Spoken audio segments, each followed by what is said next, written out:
네, 준장에서 시간이 돌아왔습니다. 정말 재밌는 시간이죠. 저도 굉장히 재밌어요. 어느새 제가 이렇게 1000명 구독자를 가지게 된 것도 정말 가문의 영광이라고 생각하고요. 많은 분들께서 저의 채널에 관심을 가지게 되어서 정말 행복한 준장입니다. 자, 오늘 살펴볼 내용은요, 일단 8화를 전편 보시고 이 영상을 먼저 보세요. 이 영상을 먼저 보시고 그 다음에 이 영상을 보시는 걸 추천해요. 역시나 제 1차 세계대전처럼 이어지는 내용입니다. 그야말로 네로 황제에 대한 이야기였는데요. 네로 황제 전편에서는요, 이 네로 황제가 황제 되기 전부터 황제 되기까지의 얘기였다면 이제는 폭군의 길로 들어서는 길입니다. 저희가 워낙 잘 알고 있는 네로의 모습이 나올 거예요. 자, 그러면 지금 바로 시작하고요. 아, 맞다. 그리고 보시기 전에 구독과 좋아요 부탁드립니다. 자, 저번 편의 내용을 보고 오신 분들은 이 영상을 먼저 보시고요. 보지 않으셨다면 다시 한번 말씀드리지만 전편의 내용을 먼저 확인하시고 보시는 걸 추천드립니다. 자, 저번 편에서 네로가 이 브리타니쿠스를 독살하기로 결심하죠. 여기서 맞췄습니다. 자, 과연 어떻게 독살을 했을까요? 네로는 먼저 브리타니쿠스와의 식사 자리를 마련해서요, 뜨거운 음료를 권합니다. 그러나 눈치 빠른 브리타니쿠스가요, 이 뜨거운 음료를 거절하죠. 이렇게 독살이 실패하는 건가 싶었지만 결국 성공해요. 뜨거운 음료에 찬물을 부었는데 사실 미리 찬물에 독을 타놓은 네로였던 것. 몸에 독이 퍼져 쓰러진 브리타니쿠스는요, 급심한 경련을 일으키며 죽어갑니다. 그래서 주변 사람들이요, 황급히 이 브리타니쿠스를 치료하려고 하자 네로는 간질 때문이라고 둘러대며 치료를 막아섭니다. 네로는 사망한 브리타니쿠스의 시체를 빠르게 수습해 화장을 시켰고요. 사람들에게는 병으로 죽었다고 발표합니다. 아니, 뭔 지가 죽였으면서 왜 사람들에게는 병으로 죽었다고 발표하냐고. 이거 완전 쓸데없는 잡소리잖아. 완벽한 증거인멸이죠. 그야말로. 이 브리타니쿠스의 죽음으로 아그리피나는 위기를 느끼게 됩니다. 이렇듯 네로가 이 폭군이 된 두 번째 이유는요, 친족 살해입니다. 이 브리타니쿠스의 죽음으로 이 아그리피나의 전세는 완전히 뒤바뀌게 되죠. 이 아그리피나가 네로를 협박했다면요, 이제는 네로가 아그리피나를 협박하게 됩니다. 아그리피나의 측근들을 전부 다 철수시키고요, 보호하던 경비병들마저 철수시켜요. 또 같이 살기 싫다며 아그리피나를 내쫓기도 했고 트집을 잡아 법정에 세우기도 합니다. 네로가 이렇게까지 한 이유는 뭐였을까요? 여자 때문이었습니다. 이 어릴 적 엄마의 욕심 때문에 옥타비아와 강제로 결혼한 네로는 그녀에 대한 애정이 없었어요. 반면 원로원의 의원이자 친구인 오토의 부인 포파이아는요, 로마의 최고의 미녀로 단번에 네로의 마음을 사로잡습니다. 이 네로는요, 아내 옥타비아를 둔 상태로요, 오랫동안 포파이아와 내연의 관계를 지속하는데요, 이 클라우디우스의 딸이자 황후로서 지지층이 두터웠던 옥타비아는요, 이혼하는 순간 정치 세력과 민심을 잃을 수 있는 상황이었죠. 당시 사람들은요, 이 옥타비아에게 호감을 가지고 있었고요, 아그리피나 입장에서도 내연 여인 포파이아가 못마땅했었는데요. 이 포파이아는 네로에게 이혼을 끊임없이 요구했고요. 빨리 이혼하고 포파이아와 결혼하고 싶은 네로는 어머니의 반대가 불편했습니다. 결국 어머니를 뭐한다? 제거하기로 결심하죠. 무려 3차례나 암살 시도를 하는데요. 이 아그리피나도 독에 일가견이 있어서요. 늘 조심하며 음식도 철저히 관리했죠. 항상 해독제를 소지하기도 했고요. 결국 독사를 포기한 네로는 아그리피나의 침실에다가요, 이 천장에 커다란 돌을 설치합니다. 그러나 이마저도 비밀 누설로 암살에 실패하게 되죠. 결국 네로는 사죄의 의미로 어머니를 위한 파티를 개최하게 돼요. 사실 너무 했죠. 네로는 아그리피나에게 자신의 잘못을 사죄하고요. 헤어질 때 어머니를 껴안습니다. 그런데 말입니다. 네로는 아그리피나에게 침몰하도록 장치를 설치했고요. 네로와 화해했다며 마음을 놓은 아그리피나는 결국 죽음을 맞이했을까요? 이 연애에 어머니를 초대해 안심시킨 후 네로는 이 그녀의 배를 침몰하게 돼요. 그러더니 배가 침몰하죠. 자, 과연 아그리피나는 죽었을까요? 그런데 말입니다. 기록에 따르면 아그리피나는 수영을 엄청 잘했답니다. 극적인 탈출로 3번째 암살 계획 또한 실패하게 되죠. 아그리피나는 네로에게 살아있다는 편지를 쓰고요. 거듭된 암살 실패로 네로는 공포에 휩싸이게 됩니다. 아그리피나는요, 네로가 뉘우치길 바랬지만 네로는 최후의 수단으로 자객을 보냅니다. 아그리피나는 자객을 겁내지 않고 당당하게 맞섰지만요, 결국 아들에 의해 비참한 최후를 맞고 맙니다. 배다른 동생 브리타니쿠스에 이어 엄마까지 살해한 네로는 점점 악마가 되어갑니다. 어머니를 살해한 후 네로는 사실을 알려질까봐 두려워서 로마를 떠나 나폴리로 거처를 옮깁니다. 이후 로마에 편지를 써서 아그리피나의 사망 소식을 전하는데요. 그 편지 내용은 어머니가 못된 노예들에게 암살을 당했다고 헛소문을 퍼뜨립니다. 네로의 친족 살해는요, 여기서 끝이 아니었어요. 불륜을 하고 있는 포파이아와 결혼하기 위해서는 아내 옥타비아가 없어야만 했죠. 그동안 아그리피나가 옥타비아를 지켜왔지만요, 이제는 방어막이 어떻게 되었다? 깨졌습니다. 옥타비아는 우연치 않게 오래도록 아이를 낳지 못했는데 아이를 낳을 수 없으니 황후의 자격이 없다거나 노예 남자와 불륜을 저질렀다는 누명도 씌웠습니다. 결국 옥타비아는 억울하게 간통죄로 처형당하죠. 포파이아는 옥타비아가 죽었는지 확인하고 싶어 했는데 그녀의 머리를 잘라 가져다 달라고 합니다. 잔인한 두 사람이 잘 만났다고 해야 될까요? 마침내 네로는 원하던 대로 포파이아와 결혼에 성공을 합니다.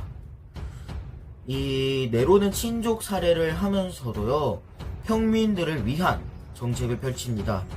그것이 바로 네로니아라는 것인데요. 이 어머니를 애도하는 기간임에도 불구하고 이 민심을 수습하기 위해 이 축제를 열자, 그런 의도에서 만들어진 거죠. 체육, 음악, 전차 경기 등 여러 개의 스포츠 혹은 음악들을 개최하는데 백성들을 위해서라기보단 시민들의 관심을 다른 곳으로 돌리기 위한 방식이었죠. 그러니까 현대로 치자면 이런 거죠. 이 1980년대 군부 시절에요, 우리나라의 야구가 개막했죠. 그런 것처럼 우리가 흔히 빵과 서커스라는 표현을 많이 하는데, 이 권력자가 빵과 서커스를 무상으로 제공하며 백성들을 정치에 관심을 끊게 된다는 의미나 정책입니다. 이러한 정책으로요, 네로는 평민들로부터 전폭적인 지지를 받게 됩니다. 시민들이 축제와 공연을 좋아하게 되자 로마의 아이돌답게 네로는 공연을 하고 싶었습니다. 고심 끝에 청은 무대는 옛 그리스의 식민지였던 나폴리로 결정합니다. 나폴리는요, 기원전 5세기 이후 그리스의 영향으로 건설되었으며 기원전 4세기에 로마에 복속됩니다. 네로가 로마가 아닌 나폴리를 공식 데뷔 무대로 선택한 이유는 뭘까요? 아마도 음악과 시, 예술을 사랑하는 곳이라 판단했었던 것 같습니다. 1회 네로니아부터 네로의 무대를 돋보이게 하기 위해 사람들을 동원합니다. 과연 누구였을까요? 바로 5,000명에 달하는 박수부대였습니다. 이들은요, 평민들이 아니라 전부 귀족으로 구성되어 있었으며 분위기를 띄우는데 큰 역할을 했습니다. 예전에는 방청객의 역할이 굉장히 컸는데 어느 순간 방청객도 사라졌네요. 참여한 귀족들에게는 출세라고 하는 특별한 혜택이 주어졌습니다. 이렇듯 귀족 박수부대는요, 축제의 흥을 돋구기 위한 것도 있었지만 정치적 기반 형성이라는 숨겨진 네로의 속내가 있었습니다. 네로는 자신의 권력을 만들고 인기도 얻고 정적을 제거하면서 어느 정도 잘 나가는 것 같았지만요, 평민들의 지지를 잃게 만들고 폭군을 넘어서 악마로 인지되는 사건이 발생됩니다. 그게 바로 로마 대화제죠.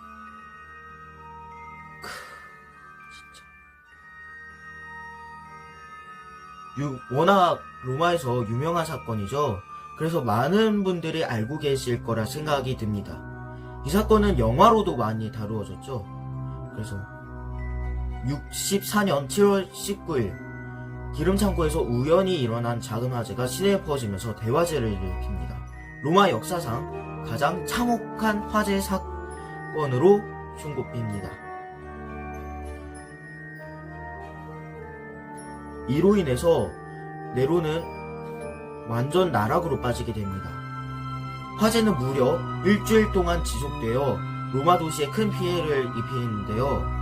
당시 황제와 귀족들의 집은 주로 돌로 사용한 반면 서민들의 집은 대부분 목재로 지어졌기 때문입니다.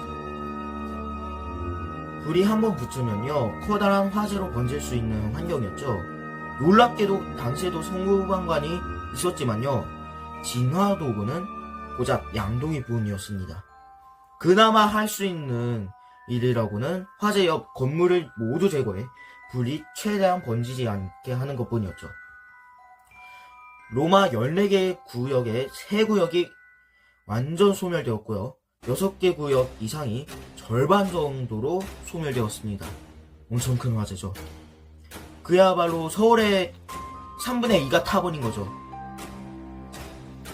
이 한순간에 평민들의 터전이 화재로 없어져 버린 상황. 그들은 화재의 원인을 찾게 됩니다. 이때 범인으로 지목된 사람이 바로 네로였죠.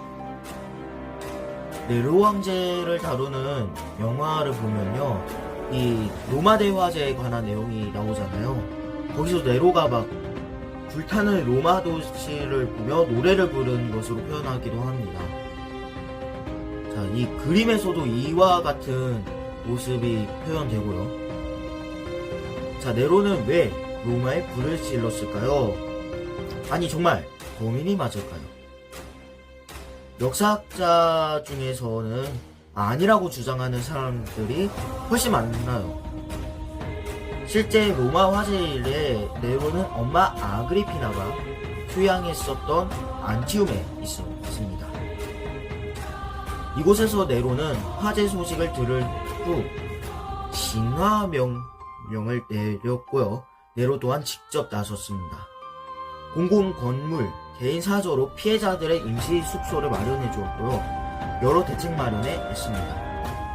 그러나 이 네로가 범인으로 소문은 잦아들지 않았고요. 네로는 정치적 이미지에 큰 타격을 줍니다. 결국 네로는 화재의 원인을 누군가에게 씌우게 되는데 바로 그리스도입니다. 네로는 이들을 범인으로 몰았고 처참한 방식으로 처벌을 강행했습니다. 산채로 화형에 처하기도 했으며 야생동물에게 잔혹하게 죽임을 당하기도 했죠. 이렇게 네로는 그리스도교인들을 무자비하게 학살합니다. 시간은 흘러 65년 제2회 네로니아가 개최되었을 때 축제에 빠진 네로는요 점점 귀가가 늦어지고요. 당시 임신 중이었던 아내 포파이아는 네로와 다툼을 벌입니다. 이때 네로는 임신한 아내를 짓밟아서요 결국 포파이아를 죽이게 만듭니다. 물론 뱃속에 있었던 아기 또한 죽게 되죠. 뒤늦은 후회를 한 네로는 포파이아를 닮은 남자 스포루스를 데려옵니다. 네, 눈치챘나요? 동성결혼입니다. 이 로마 황제를 견제할 수 있는 유일한 세력은요 원로원뿐이었습니다. 당시 원로원의 신망이 높았던 귀족 출신 피에소를 자기 황제로 내세우기 위해 원로원은 음모를 꾸미지만요 내부 고말로 모조리 살해당하고 맙니다. 이 계획에 스승 세네카의 조카도 연루되어 있었는데 네로는 스승에게도 사형 선고를 내리고요. 결국 스승인 세네카는 증기탕에 들어가 질식하여 사망합니다. 네로는 조금이나마 의심되는 행동이 보이면요 자신이 당할 거라는 생각에 모조리 제거하는데요. 가장 유명했던 달리아 속주의 빈덱스라는 인물은 로마 명문가 귀족 출신 갈바를 찾아가 자신이 네로를 제거할 테니 도와달라고 요청합니다. 결국 원로원은 네로를 로마의 적으로 선언했고요. 네로는 직접 싸우겠다며 근위병들을 소집했는데 놀랍게도 그들은 오지 않았습니다. 네로는 결국 노예들과 함께 은신처로 피신했지만요 갈바의 세력에 들키고 말아서 결국 죽고 맙니다. 자, 지금까지 네로 황제에 관한 막장 스토리였는데요. 영상을 만드는 게 정말 힘들다 싶은데 그래도 여러분들 덕분에 제가 힘이 되니까요 많은 관심과 응원 부탁드립니다. 자, 어쨌든 그래서 네로 황제의 막장 스토리를 살펴보면요 정말 한 사람이 같은 사람이 맞나 싶을 정도로 완전 이중인격적인 모습을 보여줍니다. 이 네로는요 황제로서의 모습을 보여줬고요 폭군으로서의 모습을 보여줬습니다. 이 네로가 직접적으로 폭군이 된 것은 아마 근친 사례 혹은 고대 로마인들이 자꾸 야 로마 대화제의 범인 찾았다, 야 저 네로 황제 이래가지고 결국에는 폭군이 되지 않았나 싶은데요. 정말 사람의 모습은 다양한지 모습이 얼마나 다양한지 깨닫게 되는 그런 시간이었던 것 같습니다. 지금까지 준장이었고요. 다음 편에 더욱더 흥미진진한 역사로 찾아뵙겠습니다. 자, 그러면 다음 시간에 만나요.